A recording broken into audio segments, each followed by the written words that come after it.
बाळासाहेबांच्या तमाम शिवसैनिकांना तुमच्या ह्या अनिश गाढवेचा, बाळासाहेबांच्या लहानशा शिवसैनिकाचा आणि शिवसेनेच्या प्रवक्त्याचा मानाचा जय महाराष्ट्र। आज बऱ्याच दिवसांनी माझी नजर ट्विटरवर गेली। ट्विटरवर मी ऐकून होतो या 40 पैसेवाल्यांनी उच्छाद मांडलाय, यांचा सुळसुळाट झालाय। खरं तर आपण सुळसुळाट हा शब्द उंदरांसाठी वापरत असतो, पण मला घुशींसाठी कुठला शब्द वापरतात तो काही आठवत नव्हता। उंदरांचाही सुळसुळाट म्हणतात, घुशींचाही सुळसुळाटच म्हणतात। उंदरं त्यातल्या त्यात बरी, जरा स्वच्छ तरी असतात, पण ज्या घुशी असतात ना, घुशी हे मोठे मोठे उंदीर, सडलेले, अंगांनी जखमांनी असे बेजार अंगावर जखमा असतात, खवले उडालेले असतात, शेपटाची केस उडालेली असतात, अंगाची केस उडालेली असतात आणि गटरात अशा लोळत असतात। या अशा उच्छाद मांडणाऱ्या या 40 पैसेवाल्यांकडे पाहिलं तर मला गटरात त्या घुशीच आठवतात, सडलेल्या घुशी। कारण त्या घुशींचं अंग सडलेलं असतं, ह्यांचे मेंदू सडलेले असतात। यांच्या मेंदूंवर अंधभक्तीचा तो पगडा इतका भारी झालेला आहे की आता ह्यांना त्यांच्या घरच्या आईबापांनी देखील सोडून दिलेला आहे, पोरगं गेलेलं आहे, वयातून गेलेलं आहे। अशा प्रकारचं ट्विटरला तुम्ही एक्स अकाउंट म्हणू शकता, कारण आता ट्विटरचं नाव एक्स अकाउंट झालंय। आज सहजच हे ट्विटर, मला ट्विटर हेच नाव जरासं जवळचं वाटतं, मी ट्विटरच म्हणतोय। पण ह्या एक्स अकाउंटवर ज्यावेळेस मी काही 4-5 जणांचे ट्विट आज माझ्या पाहण्यात जे आले त्याच्याबद्दल मी तुम्हा सर्वांशी बोलेल। विशेषतः माझ्या पाहण्यात आलेलं पहिलं ट्विट होतं नितेश राणेचं। हा नितेश राणे म्हणतोय, चलो बीकेसी खेलते हैं, इनका असली बाप कौन है? हा प्रश्न विचारलाय त्यांनी, इनका असली बाप कौन है क्वेश्चन मार्क टाकलंय। खाली लिहिलंय, पहिला पर्याय राजाराम, दुसरा पर्याय शरद, तिसरा पर्याय उद्धव, चौथा पर्याय राहुल आणि पाचवा पर्याय नन ऑफ द अबव। ही सगळी जी नावं त्याने एकेरीमध्ये लिहिली आहेत, ठीक आहे, काही हरकत नाही। आपल्या संविधानाने सगळ्यांना बोलायचं एक स्वातंत्र्य दिलेलं आहे। पण हा नितेश राणे याने आधी आपलं ट्विटर अकाउंट पाहावं, त्याच्यामध्ये नितेश राणे हे जे नाव आहे त्या नावाचं पहिलं अक्षर हे स्मॉलमध्ये टाकलं आहे। कधीही आपल्या नावाचं पहिलं अद्याक्षर जे असतं ते कॅपिटलमध्ये असतं इंग्रजीमध्ये। आता ह्यांना इंग्रजी आणि ह्यांचा काही दुरान्वयी संबंध नाही, यांचा इंग्रजीशी संबंध आहे, पण तो इंग्रजीचा संबंध हा वेगळ्या कारणासाठी आहे। बाकी इंग्रजी एक भाषा म्हणून यांचा विशेष काहीच संबंध नाही, यांचा मराठी भाषेशीही काही संबंध नाही। यांच्या भाषा त्या परकीय भाषा आहेत, भारताच्या उत्तरेला काही राष्ट्र आहेत, त्या राष्ट्रांशी यांचा जवळचा संबंध आहे।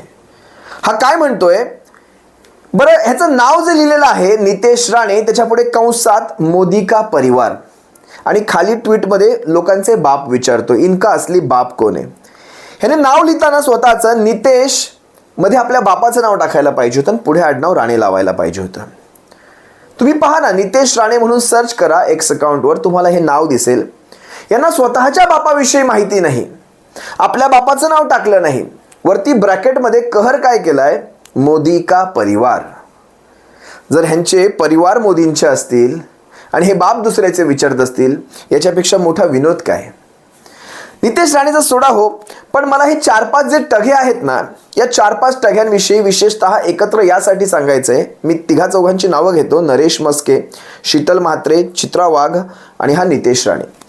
ह्या चौघांनी ज्यावेळेस एक ट्विट केलंय, त्या ट्विटमध्ये त्यांनी एक बॅनर प्रसिद्ध केलाय, राहुल गांधीचा एक बॅनर प्रसिद्ध केलाय, ज्यामध्ये सुनील राऊत, शिवसेना उद्धव बाळासाहेब ठाकरे पक्षाचे विक्रोळी विधानसभेचे आमदार सुनील राऊत, संजय राऊत साहेबांचे लहान बंधू, यांनी शुभेच्छांचा एक बॅनर लावला। अशा प्रकारचा यांनी भासवायचा प्रयत्न केला, जो बॅनर स्वतः सुनील राऊत यांनी लावलेला नसून तो त्यांच्या काही कार्यकर्त्यांनी लावलेला आहे, जे कार्यकर्ते शिवसेनेचे नाही आहेत, जे कार्यकर्ते काँग्रेसचेही नाही आहेत, जे कार्यकर्ते राष्ट्रवादी काँग्रेस पक्षाचे ना, इंडिया आघाडीशी ना, त्यांचा महाविकास आघाडीशी काहीही संबंध नाही।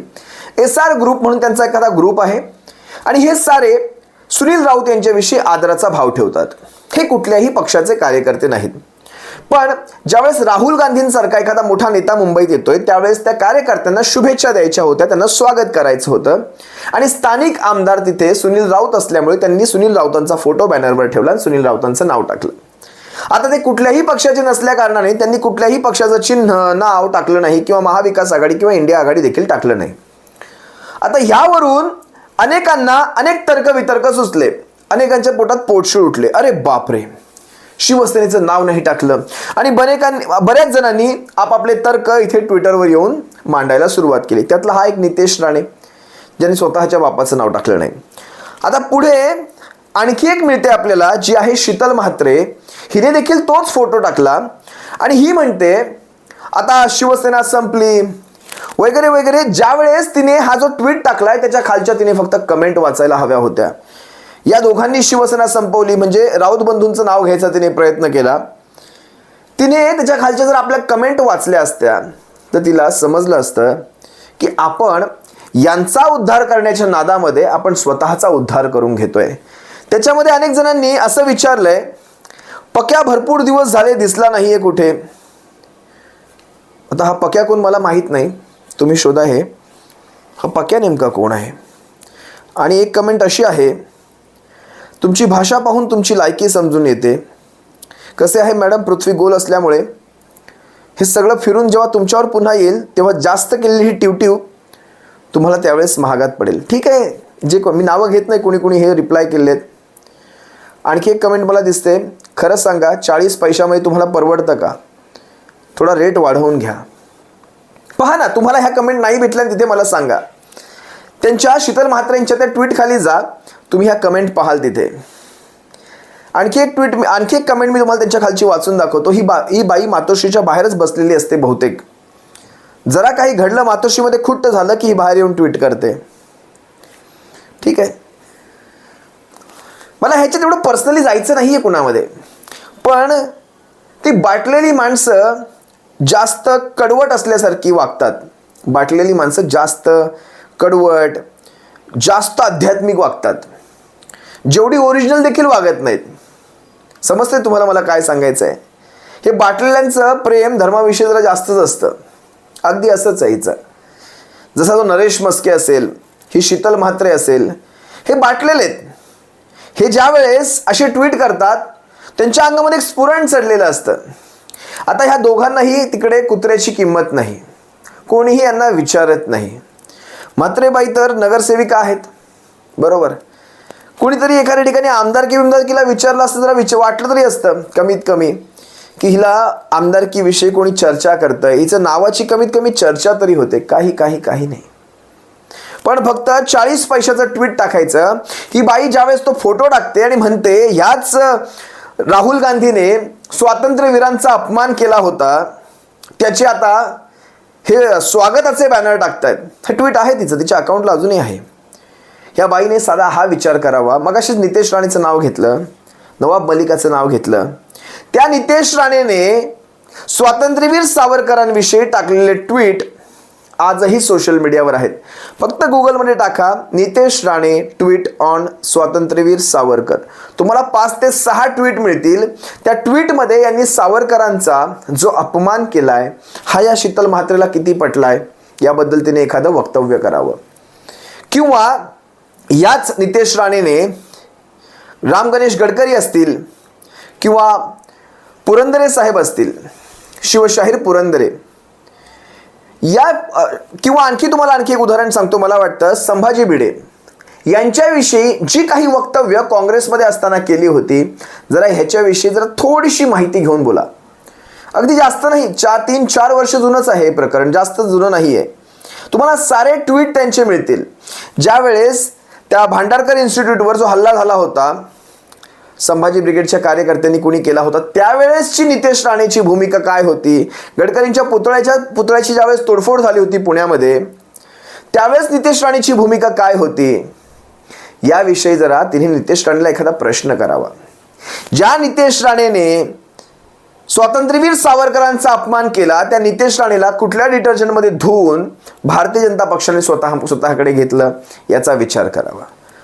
ज्या अशोक चव्हाणांनी ज्या काँग्रेसमध्ये असताना ज्या स्वातंत्र्यवीर सावरकरांचा अपमान केलेल्या राहुल गांधींबरोबर त्यांच्या कॅबिनेटमध्ये काम केलेलं आहे, कॅबिनेट म्हणजे मी संसदीय मंत्रिपदाबद्दल नाही बोलत आहे, म्हणजे त्यांच्या कोर टीममध्ये काम केलेलं आहे, त्या अशोक चव्हाणांना तुम्ही कुठल्या डिटर्जंटमध्ये धुवून घेतलात ते सांगा.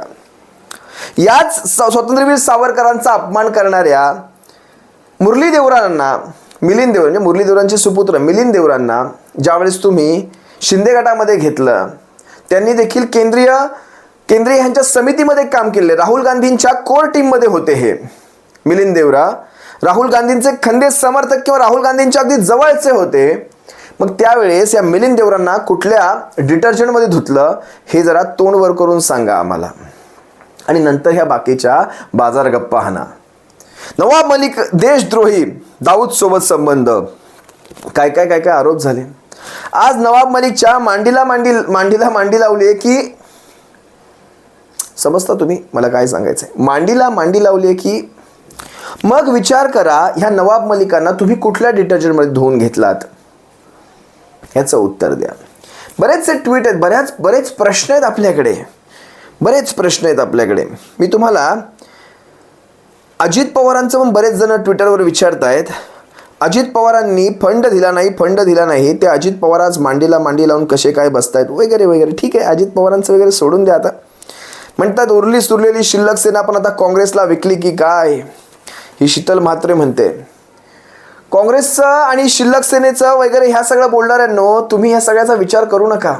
हे शिल्लक आहेत की तुमच्या उरावर बसणारे आहेत याचा तुम्ही विचार करू नका. तुम्ही आता गटाचं काय चाललंय ते फक्त पहा.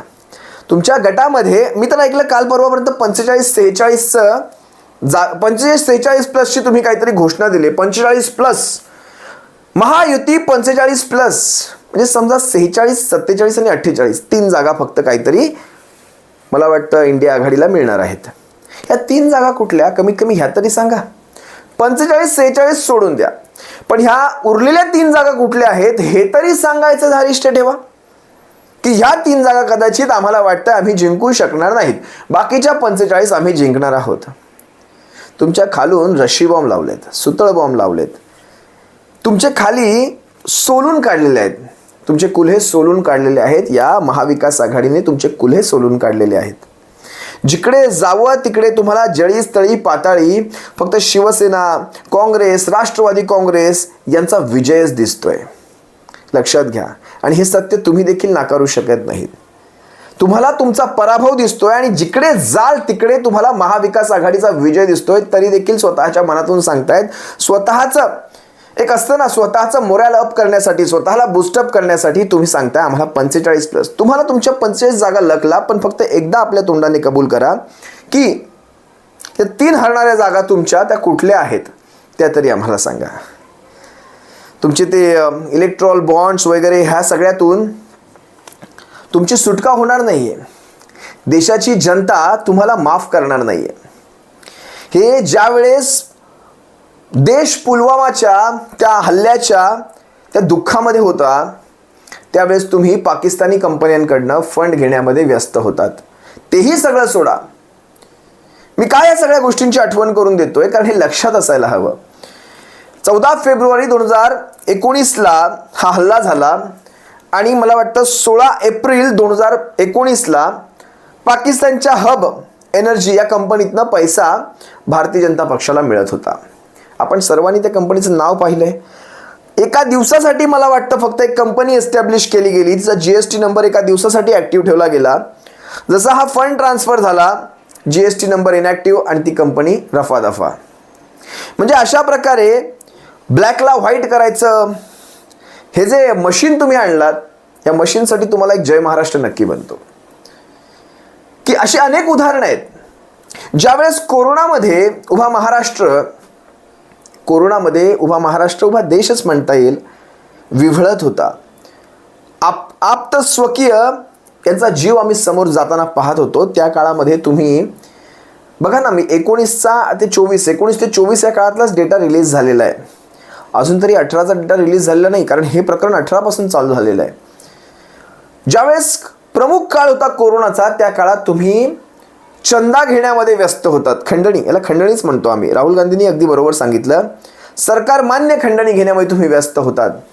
ज्यावेळेस उद्धव साहेब ठाकरे महाराष्ट्रामध्ये जीव कसे वाचतील, हे केंद्र सरकार ऑक्सिजन देत नाहीये, वॅक्सिनेशन देत नाहीये, रेमडेसिवीर देत नाहीयेत, ICUच्या खाटा देत नाहीयेत, जे पॅन्डेमिकसाठी लागेल ते महाराष्ट्रासाठी दुजाभाव केला जात होता. त्यावेळेस उद्धव साहेब ठाकरे महाराष्ट्रासाठी लढत होते, झगडत होते. साखर कारखान्यांनी साखरेचं उत्पादन बंद करून तिथे ऑक्सिजनचा पुरवठा कसा करता येईल यासाठी तुम्ही काय करू शकता या सगळ्या गोष्टींमध्ये ते व्यस्त असताना देश काय करत होता, केंद्र सरकार काय करत, PM केअर फंड, त्या PM केअरला कुठे फंड केला आम्हाला माहीत नाही.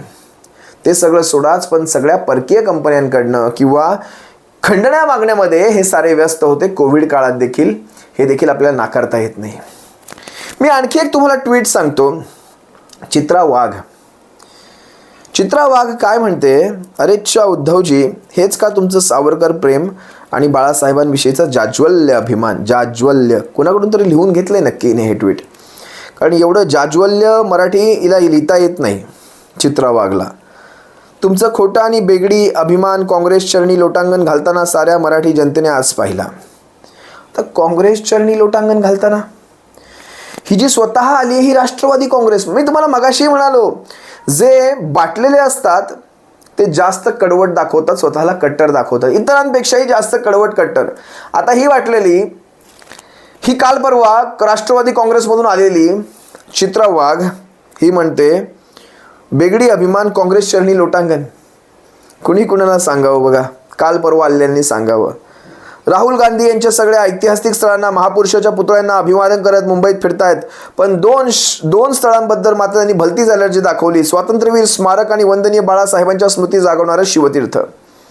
डोळे हेपालले असतील, शिवतीर्थावर गेले की नाही यांना माहीत नाही अजून, डोळे यांचे हेपालले असतील, ठीक आहे, काही हरकत नाही. मी तुम्हाला एका स्मारकाची आठवण करून देतो. तुम्हाला स्मारकांची खूपच आठवण व्हायला लागली आहे. तुम्हाला एका स्मारकाची आठवण करून देतो. जे स्मारक आहे छत्रपती शिवरायांचं, उभ्या हिंदुस्थानचं आराध्य दैवत, छत्रपतींचा आशीर्वाद चला देऊ मोदींना साथ वगैरे म्हणणाऱ्यांनी त्या शिवस्मारकाचं काय केलं. तुम्हाला राहुल गांधींच्या स्वातंत्र्यवीर स्मारकाचा विसर पडतोय हे सांगणाऱ्यांनो, तुम्हाला छत्रपती शिवरायांच्या स्मारकाची किती आठवण आहे याबद्दल जरा थोडंसं 2 शब्द फक्त बोलावेत.